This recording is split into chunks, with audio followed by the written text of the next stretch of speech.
मैं आपसे कहूँ आपने पटवारी एग्जाम कौन सी शिफ्ट में दिया? कुछ कहेंगे फर्स्ट शिफ्ट में दिया, कुछ कहेंगे सेकंड शिफ्ट में दिया। यदि मैं आपसे कहूँ आपने दोनों शिफ्टों में एग्जाम दिया है, तो क्या आप यकीन करोगे? नहीं। मैं आपसे कहूँ आपने फोर्थ ग्रेड कौन सी शिफ्ट में दिया? कोई कहेगा फर्स्ट शिफ्ट में, कोई सेकंड में, कोई कहेगा मैंने छठी शिफ्ट में दिया है। यदि मैं आपसे कहूँ आपने किसी एक शिफ्ट में नहीं, आपने सभी शिफ्टों में पेपर दिया है, तो क्या यकीन करोगे? भैया प्रूफ दूंगा तो यकीन करोगे ना। उसके लिए वीडियो को अंत तक देखना होगा और फिर लास्ट में आप कहोगे। क्या बात है सर, क्या बात है सर। राधे राधे दोस्तों, आप सभी का स्वागत है डी.के. रावत यूट्यूब चैनल पर। आज इस वीडियो के माध्यम से एक ऐसे टॉपिक पर बात करने वाले हैं जिससे लाखों युवाओं का भविष्य बना दिया है, डुबो दिया है। आरएसएसबी द्वारा दिया गया नया इक्वी परसेंटाइल फॉर्मूले पर हम बात करने वाले हैं। देखो, पुराने वाले जेड फॉर्मूले से आप ग्रसित हो ही, अब ये नया क्या बवाल आ गया है, डिटेल के माध्यम से समझेंगे नया फॉर्मूला क्या है, किस प्रकार यह कार्य करता है। इस वीडियो के माध्यम से हम समझेंगे रॉ स्कोर किस प्रकार काउंट किया जाता है और 5 ऑप्शन की कटौती किस प्रकार बोर्ड करता है।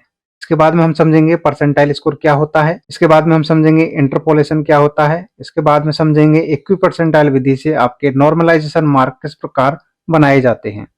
इसके बाद में हम समझेंगे पदों का वर्गीकरण किस प्रकार किया जाता है। क्या पदों का वर्गीकरण शिफ्ट के अनुसार होता है? मैंने YouTube पर एक वीडियो देखी जिसमें टीचर बता रहे हैं कि सबसे पहले पदों को शिफ्टों के अनुसार बांट देते हैं। जैसे पटवारी की एग्जाम में 4000 पदों पर भर्ती आई, तो 2000 फर्स्ट शिफ्ट के लिए, 2000 सेकंड शिफ्ट के लिए।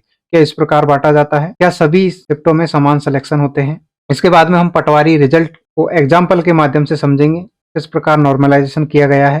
इसके बाद में हम बोर्ड के द्वारा किए गए नवाचारों के बारे में जानेंगे और इसके बाद में बोर्ड को मेरा कुछ सुझाव है जिसमें सबसे महत्वपूर्ण है सीईटी को लेकर। सीईटी को खत्म किया जाए, इसके जगह पर अन्य कोई प्रावधान किया जाए। तो कौन से होंगे वो प्रावधान? वीडियो के अंत तक बना रहना। तो इस वीडियो के माध्यम से हम बात करेंगे आरएसएसबी के नए नॉर्मलाइजेशन फॉर्मूले पर। सबसे पहले आपको पता होना चाहिए कि ये फॉर्मूला अध्यक्ष जी लाए कहां से। इस फॉर्मूले को बनाया है भारतीय सांख्यिकीय संस्था कोलकाता ने। यहाँ से इसे अडॉप्ट किया है एसएससी ने। फिर हमारे अध्यक्ष जी एसएससी हेडक्वार्टर पहुंचे और वहां से कंट्रोल सी करके बोर्ड में कंट्रोल बी कर दिया। फिर हमारे सामने आया ये फॉर्मूला, आरएसएसबी के द्वारा बनाया गया नया फॉर्मूला। इस फॉर्मूले की पीडीएफ आपने वेबसाइट पर देखी होगी। क्या आपके समझ में आया? नहीं। अब इसको डिटेल से समझेंगे, एक एक बिंदु को समझेंगे किस प्रकार आपका नॉर्मलाइजेशन किया जाता है। सबसे पहले हम रॉ स्कोर की गणना कैसे की जाती है, केएफ क्या होता है, आरक्यू क्या होता है, डब्ल्यू क्या होता है और 5 एक प्रश्न की कटौती किस प्रकार की जाती है। रॉ स्कोर की गणना की हम बात करें तो आरएसएसबी के द्वारा एक सूत्र दिया गया है और सूत्र है ये: total mark of a candidate sigma of R Q into K F minus W Q गुणा के एफ बटा 3। ये तो हो गया आपका यहाँ तक प्रश्न और नेगेटिव मार्किंग काट के। अब जो फिफ्थ ऑप्शन का नियम लगाया गया है वहां से आपकी कटौती की जाती है। यहाँ से मैक्सिमम मार्क गुणा नॉट अटेम्प्ट क्वेश्चन बटे टोटल नंबर ऑफ क्वेश्चन गुणा 3, 1/3 अंक आपके यहाँ पर काटे जाते हैं। आइए इस सूत्र को डिटेल से समझते हैं। आर क्यू यानी कि राइट क्वेश्चन और डब्ल्यू क्यू यानी होता है रॉन्ग क्वेश्चन और के एफ होता है की फैक्टर। की फैक्टर को हम आसान शब्दों में कहें, डिलीट के बाद प्रत्येक प्रश्न के मार्क कितने होंगे, वो होता है की फैक्टर। जैसे एग्जांपल से समझते हैं, पटवारी परीक्षा के अनुसार प्रश्नों की संख्या 150, कुल पूर्णांक 300 और डिलीट किए गए प्रश्नों की संख्या 0 मान लेते हैं, तो की फैक्टर निकलता है यहाँ पर 2, यानी प्रत्येक प्रश्न का अंक होगा 2 नंबर का। अब हम पटवारी परीक्षा 2025 की हम बात करें तो फर्स्ट शिफ्ट में यहाँ पर 7 प्रश्न डिलीट किए गए। की फैक्टर की हम बात करें तो यहाँ पर की फैक्टर निकलता है 2.097902, यहाँ पर की फैक्टर निकलता है। इसी प्रकार सेकंड शिफ्ट में निकलता है 3 प्रश्न यहाँ पर डिलीट किए गए हैं। की फैक्टर की बात करें तो 2.040816 यहाँ पर की फैक्टर आपका निकलता है। अब हम करते हैं एक उम्मीदवार के रॉ स्कोर की गणना। मान लेते हैं पटवारी एग्जाम हुई जिसमें एक भी प्रश्न डिलीट नहीं किया गया। आसान होगा आपके लिए क्योंकि इसमें की फैक्टर जो बनता है वो 2 बनेगा। एक कच्चा आंकड़ा लेते हैं, एक कैंडिडेट है जिसने एग्जाम दिया, टोटल जो अटेम्प्ट किए उसने 140 प्रश्न अटेम्प्ट किए और 10 प्रश्न को उसने खाली छोड़ दिया, यानी फिफ्थ गोला भी उसने नहीं भरा। आंसर की आई, उसने मिलाया तो 15 क्वेश्चन उसके गलत निकले। तो सही प्रश्नों की बात करें तो टोटल 125 प्रश्न उसके सही हैं। अब उसके स्कोर क्या बनेगा, तो उसका स्कोर होगा 125 गुना 2 माइनस 15 गुना 2 बटा 3, यानी कि नेगेटिव मार्किंग यदि हम काट देते हैं 240 अंक उसके बनते हैं। लेकिन ओमार सीट में गड़बड़ी ना हो उसके लिए बोर्ड ने फिफ्थ ऑप्शन को लागू किया है। 10 प्रश्न जो इसने छोड़े हैं उनके भी नेगेटिव मार्किंग की जाएगी। तो फिफ्थ ऑप्शन की कटौती की हम बात करें तो वो होता है maximum mark into not attempt question बटा total number of question into 3। इस फॉर्मूले में जब हम इसे लगाते हैं 300 गुना 10 बटा 150 गुना 3, तो नेगेटिव मार्किंग आती है इसकी 6.67। यानी कि सीधे शब्दों में कहूं तो 240 में से 6.67 अंक इसके घटा दिए जाएंगे, तो इसका फाइनल रॉ स्कोर बनेगा 233.33। अब बारी आती है रॉ स्कोर को परसेंटाइल स्कोर में बदलने की। रॉ स्कोर को परसेंटाइल स्कोर में बदलने के लिए यह प्रक्रिया प्रत्येक शिफ्ट के लिए अलग अलग से की जाती है। इसका मेन काम है एक शिफ्ट में कितने उम्मीदवारों से आपने बेहतर प्रदर्शन किया है। मेन उद्देश्य इसका यही है। अब प्रक्रिया की हम बात करें किस प्रकार यह किया जाता है। शिफ्ट में उपस्थित कुल उम्मीदवारों की संख्या यहाँ पर n दर्शाई जाती है। सभी उम्मीदवारों को उनके अंकों को घटते क्रम यानी कि डिक्रीजिंग ऑर्डर में यहाँ पर जमाया जाता है। किसी उम्मीदवार के रॉ मार्क के लिए उम्मीदवारों की संख्या m गिने जिनके रॉ स्कोर t से कम या उसके बराबर है, उस उम्मीदवार का परसेंटाइल यानी कि p माना जाएगा। परसेंटाइल निकालने का फॉर्मूला होता है p बराबर m बटा n। परसेंटाइल स्कोर की हम बात करें तो 0 से 1 के बीच यहाँ पर दर्शाया जाता है, जिसमें दशमलव के बाद में अधिकतम 8 अंकों का यहाँ पर मान लिया जाता है। ये प्रक्रिया समझ में आई? नहीं आई? चलो एग्जाम्पल के माध्यम से समझते हैं रॉ स्कोर को परसेंटाइल स्कोर में कैसे बदला जाता है। एक एग्जाम्पल के माध्यम से समझते हैं। बोर्ड ने एक भर्ती आयोजित की, 2 शिफ्टों में परीक्षा आयोजित की गई। मान लेते हैं फर्स्ट शिफ्ट में मैंने कैंडिडेट लिए हैं 5 और सेकंड शिफ्ट में कैंडिडेट लिए 6, क्योंकि यह आपके लिए आसानी होगी कम उम्मीदवारों को समझने के लिए। फर्स्ट शिफ्ट में हम लेते हैं 5 कैंडिडेट और सेकंड शिफ्ट में लेते हैं 6 कैंडिडेट को। तो कैंडिडेट के नाम मैं दर्शा देता हूं फर्स्ट शिफ्ट में ए से लेकर के ई तक, सेकंड शिफ्ट में एफ से लेकर के तक। अब मान लेते हैं फर्स्ट शिफ्ट में ए ने 260 अंक लेके आया, बी 250 लेके आया, सी 230, डी 210 और ई 190 अंक लेके आए। इसी प्रकार सेकंड शिफ्ट में एफ का 255 अंक लेके आए, जी 240, एच 225, आई 215, जे 200 और के यहाँ पर 185 अंक यहाँ पर लेके आए। अब एम का मान क्या होगा? एम का मान वो होगा, जैसे ए कैंडिडेट हम मानते हैं ए ने कितने उम्मीदवारों से बेहतर प्रदर्शन किया है अपनी शिफ्ट में। आप कहोगे 4 से तो उसने बेहतर प्रदर्शन किया है, लेकिन उसके बराबर भी आपको संभालना है। तो कुछ कैंडिडेट होते हैं जिनके अंक बराबर भी हो सकते हैं, जैसे 260 किसी और कैंडिडेट के भी समान हो सकते हैं। इस प्रकार इसमें बराबर या अधिक अंक अर्जित किए हैं, तो 260 अंक यहाँ पर इसने अर्जित किए हैं, तो टोटल 5 कैंडिडेट यहाँ पर हो जाएंगे। एम का मान आएगा यहाँ पर 5। इसी प्रकार बी ने 250 अंक जो प्राप्त किए हैं, कितने कैंडिडेट से अधिक हैं या उनके बराबर हैं? एक 3 कैंडिडेट से तो अधिक हैं और एक खुद के बराबर है, तो यहाँ पर 4 यहाँ पर मान आ जाएगा एम का। इसी प्रकार यहाँ 3, 2, 1। इसी प्रकार हम सेकंड शिफ्ट में इनका एम का मान निकाल लेंगे। 6, 5, 4, 3, 2, 1 यहाँ पर मान आ जाएगा। अब बात आती है परसेंटाइल की। परसेंटाइल का फॉर्मूला होता है p बराबर m बटा n। फर्स्ट शिफ्ट के लिए n की वैल्यू होगी 5, क्योंकि यहाँ पर नंबर ऑफ कैंडिडेट की बात करें तो 5 कैंडिडेट हमने लिए हैं, n का मान हो गया यहाँ पर 5। m यहाँ पर अपना आया 5, तो a का जो परसेंटाइल स्कोर होगा 5/5 यानी कि 1। इसी प्रकार b का निकालेंगे, इसी प्रकार c का निकालेंगे, तो यहाँ पर हम इनका मान रख देते हैं। इसी प्रकार सेकंड शिफ्ट में n का मान हो जाएगा 6। f के परसेंटाइल स्कोर की हम बात करें तो 6/6 यानी कि 1 परसेंटाइल स्कोर उसका हो जाएगा। तो यहाँ पर हम परसेंटाइल स्कोर इनका निकाल लेते हैं। तो यहाँ पर हो गया आपका परसेंटाइल स्कोर किस प्रकार निकाला जाता है। यहाँ तक आपके समझ में आ गई, परसेंटाइल स्कोर आपने निकाल लिया। अब इसके बाद में होता है डेटा का संयोजन और इंटरपोलेशन। ये महत्वपूर्ण कदम है। डेटा का संयोजन और इंटरपोलेशन की हम बात करें तो सबसे पहले हम सभी उम्मीदवारों के डेटा को परसेंटाइल के घटते क्रम में बनाते हैं। तो यहाँ पर हमने एक टेबल बनाई जिसमें सभी उम्मीदवारों को हमने यहाँ पर परसेंटाइल के आधार पर हमने यहाँ पर जमा दिया। जिन उम्मीदवारों के परसेंटाइल समान है उनको समान कॉलम में बराबर रखा है, और जिनके समान नहीं है उसमें खाली स्थान हमने छोड़ दिया है, रिक्त स्थान हमने यहाँ पर छोड़ दिया है। वीडियो की शुरुआत में मैंने आपसे बोला था कि आपने किस शिफ्ट में एग्जाम दी, फर्स्ट शिफ्ट में या सेकंड शिफ्ट में। तो मैंने बोला था आपने दोनों शिफ्टों में एग्जाम दी है। हालांकि बोर्ड टर्म में इसे इंटरपोलेशन बोलते हैं, और मैं कहूंगा आपने दोनों शिफ्टों में एग्जाम दी है, क्योंकि आप जिस शिफ्ट में एग्जाम नहीं दी है उसके भी अंक आपके मान लिए जाते हैं। यदि ये कैंडिडेट एग्जाम देता तो इस शिफ्ट में इतने अंक अर्जित कर सकता था। और किस प्रकार आपके अंक जो है काउंट किए जाते हैं वो आप थोड़ा डिटेल से जान लेते हैं, किस प्रकार आपके काउंट किए जाएंगे। अब हम बात करें इंटरपोलेशन की। इंटरपोलेशन के लिए एक फॉर्मूला होता है x बराबर x1 plus x2 minus x1 बटे p2 माइनस p1 प्रकोष्ठक में p माइनस p1। ये फॉर्मूला इंटरपोलेशन प्रक्रिया का है।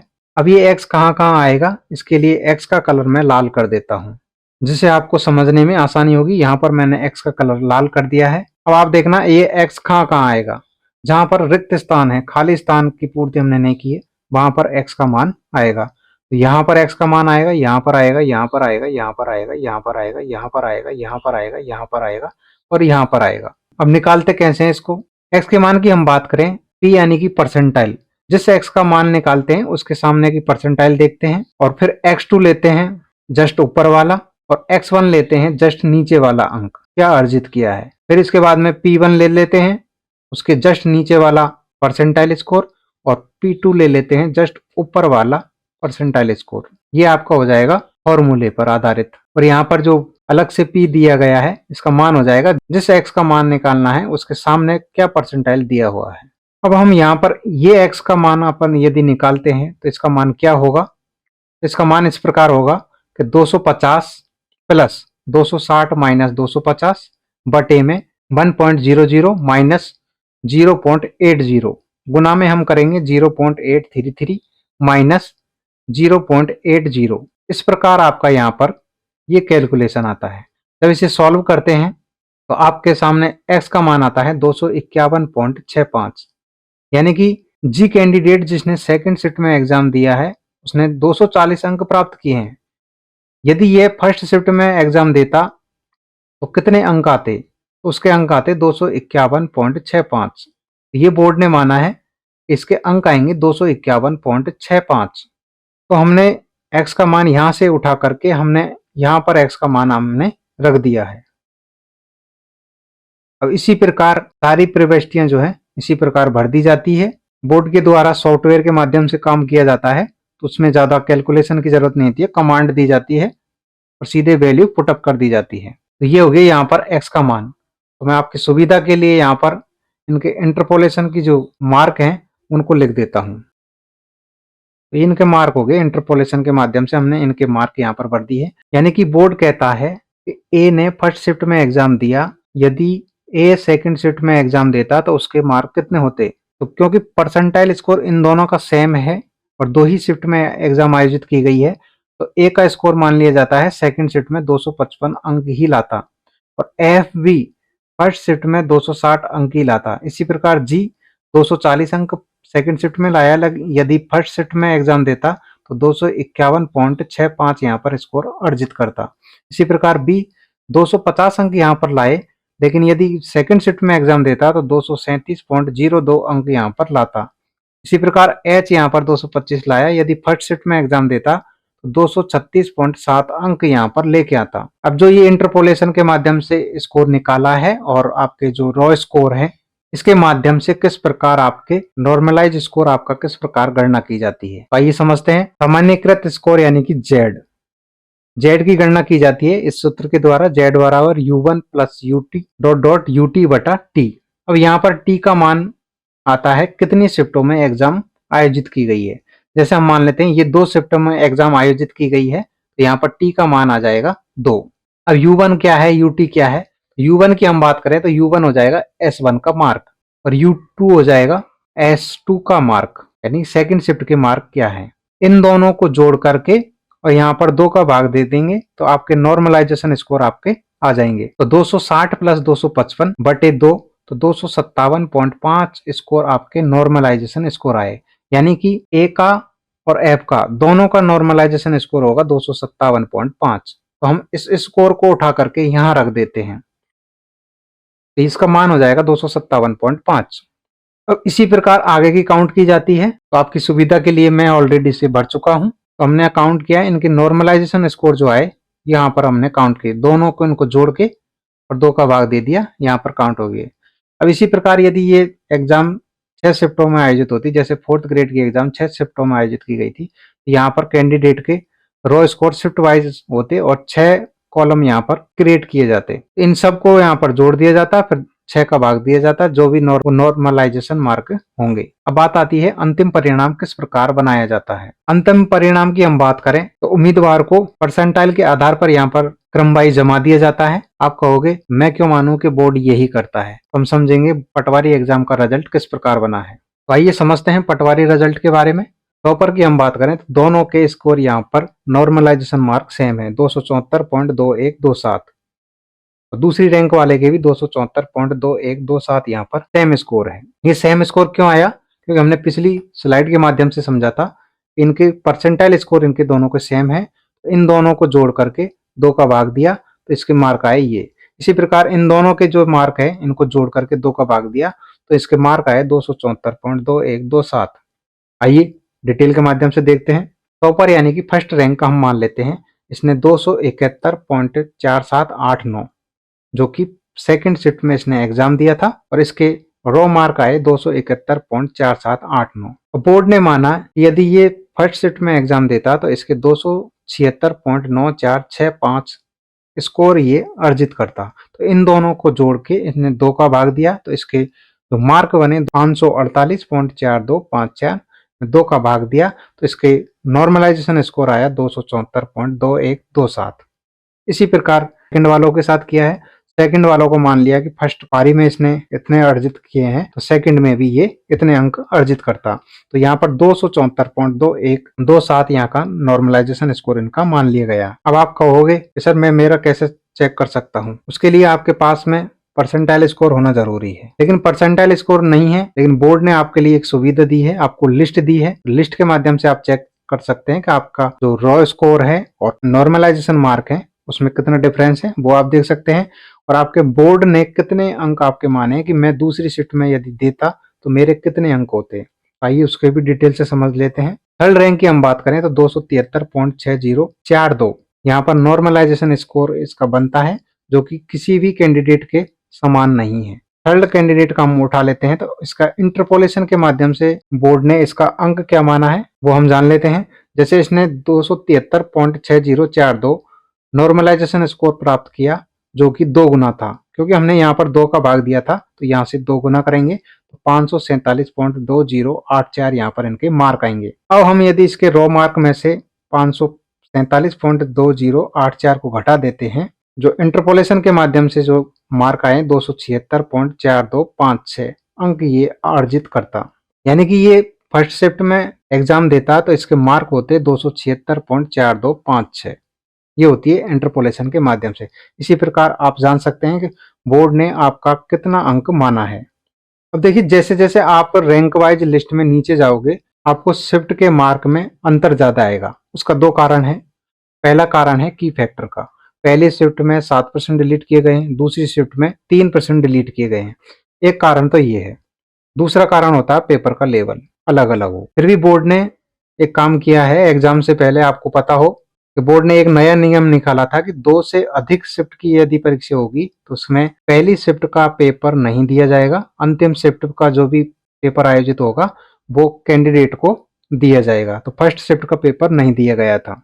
उसका मेन कारण ये था कि पेपर का लेवल लगभग वही रखा जाए, क्योंकि क्वेश्चन रिपीट होने की संभावना रहती है और लगभग कैंडिडेट को लगता है कि इस प्रकार इस प्रश्न पूछा गया है, सेकंड शिफ्ट में भी इसी प्रकार के प्रश्न आने की संभावना रहती है। 1 घंटे के अंदर वो प्रश्न को देख लेते हैं। इस प्रकार का लेवल जो है इसका पेपर का वो घटता बढ़ता रहता है।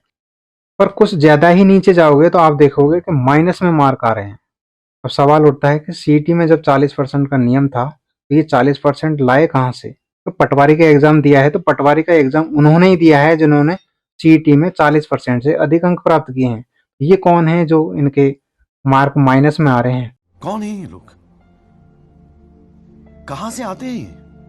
अब इसके बाद में पटवारी रिजल्ट के सारांश की हम बात करें तो फर्स्ट लिस्ट की हम बात करते हैं। इसमें टोटल 58,981 कैंडिडेटों की लिस्ट यहाँ पर जारी की गई थी। फर्स्ट लिस्ट सभी लिस्टों में 5th ऑप्शन नहीं बनने के कारण लगभग 4479 कैंडिडेटों को भर्ती से बाहर कर दिया गया है। और इससे टॉपर की हम बात करें जो कि फर्स्ट रैंक है, सेकंड शिफ्ट में है 271.47। सेकंड रैंक की बात करें तो फर्स्ट शिफ्ट के थे 276.94, फर्स्ट रैंक के 274.21 और सेकंड रैंक वाले के 274.21 यहाँ पर नॉर्मलाइजेशन स्कोर किया गया है। अब फर्स्ट शिफ्ट की हम बात करें 2.73 से 6.77 तक कम अंक यहाँ पर किए गए हैं। सेकंड शिफ्ट में 2.74 से 6.77 अंक बढ़े हैं। अब मैं आपसे कहूंगा ना तो आपके मार्क बढ़े हैं ना घटे हैं। कोई कहता है कि मेरा 6 नंबर घट गए, मेरे 5 नंबर घट गए, मेरे 2 नंबर घट गए। ना तो आपके नंबर घटे हैं और ना बढ़े हैं, क्योंकि आपने जो भी रो स्कोर किया है उसके परसेंटाइल के आधार पर आपके बोर्ड ने माना है कि ये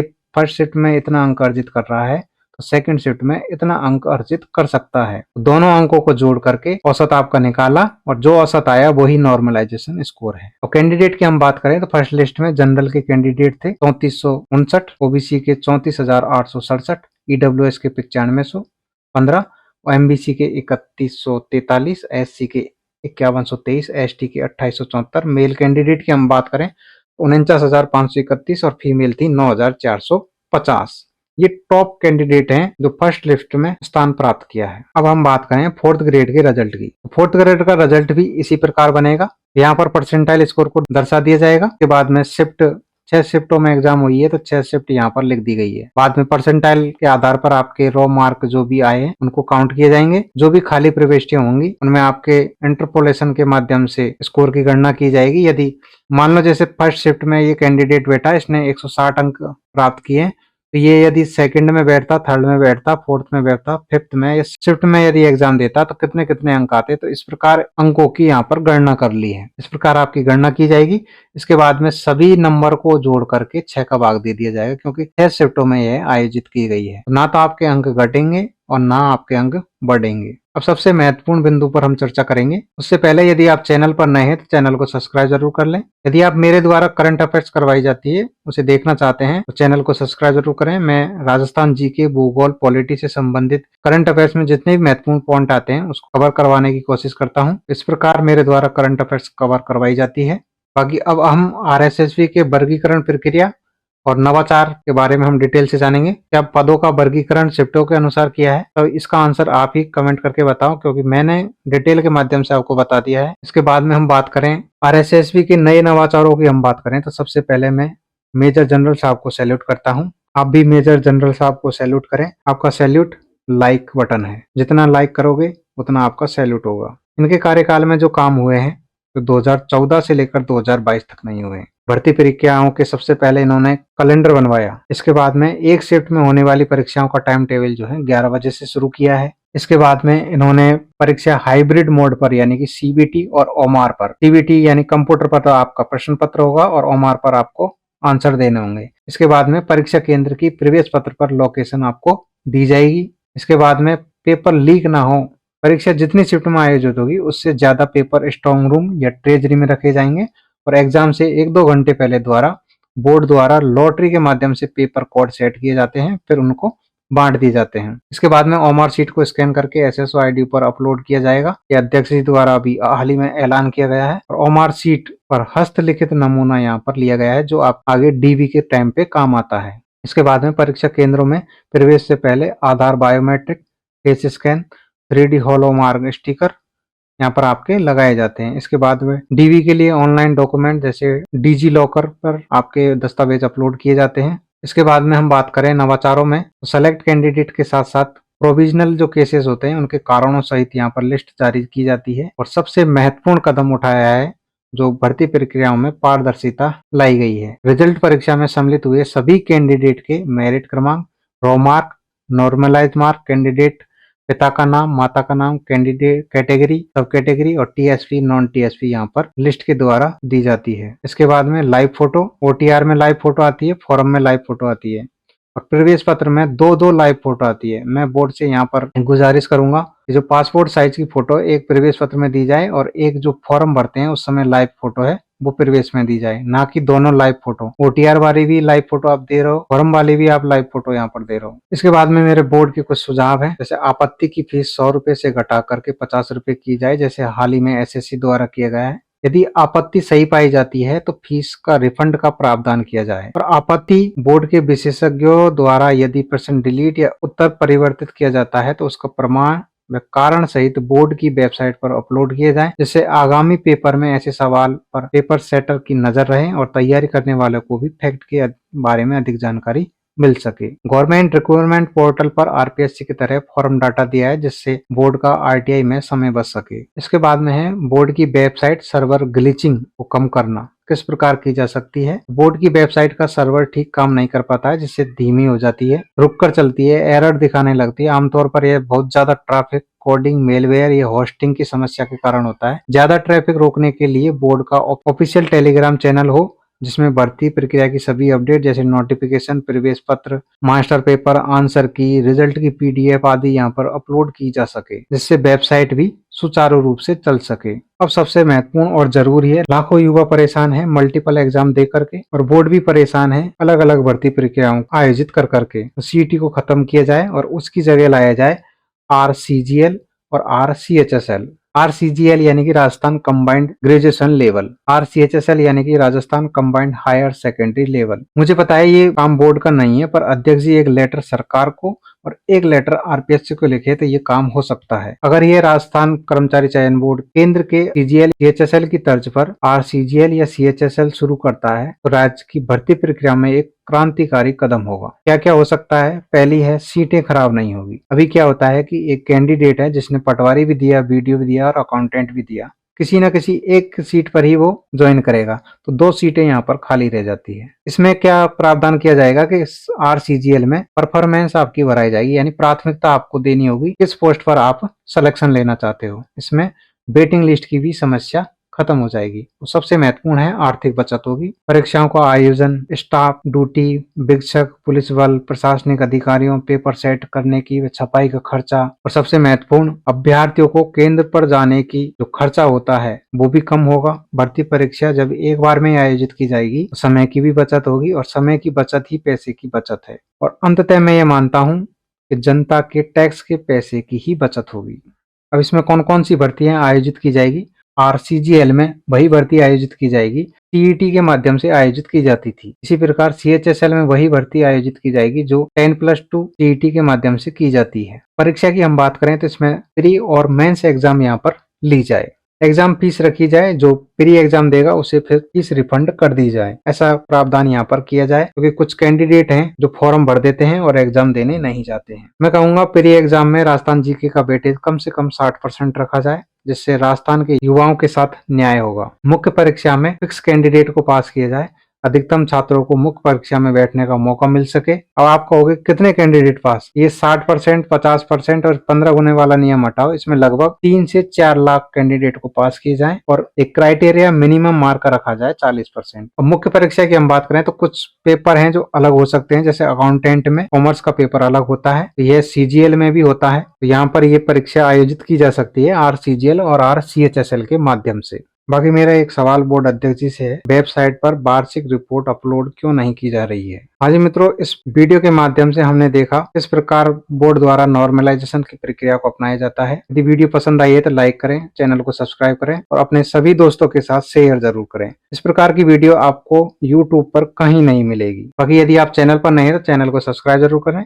इस प्रकार की पोस्ट यदि आप हमारे फेसबुक पेज से देखना चाहते हैं तो फेसबुक पेज का लिंक आपको नीचे डिस्क्रिप्शन में मिलेगा, आप सर्च कर सकते हैं, या टीटी एग्जाम स्टडी के नाम से, डी की रावत 5511 के नाम से भी आप फेसबुक पर सर्च कर सकते हैं। बाकी मिलते हैं नेक्स्ट वीडियो के माध्यम से, तब तक के लिए जय हिंद, जय भारत, राधे राधे। क्या बात है सर, क्या बात है सर, क्या बात, ये बात है।